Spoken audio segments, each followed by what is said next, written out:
কোনো মানুষকে গোমরাহি থেকে রক্ষা করার একমাত্র মালিক কে? আল্লাহ।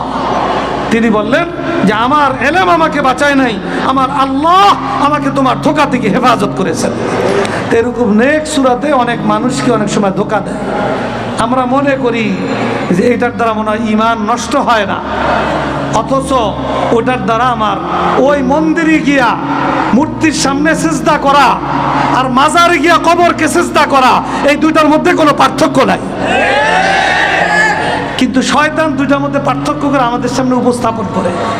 শয়তান বলে মন্দিরের মূর্তি ওটা তো আল্লাহর সাথে শিরিক করা হয়, আর মাজারের যে যিনি আছেন উনি তো আল্লাহর বুজুর্গ মানুষ, অতএব ইনার কাছে সিজদা করলে আল্লাহ খুশি হবেন।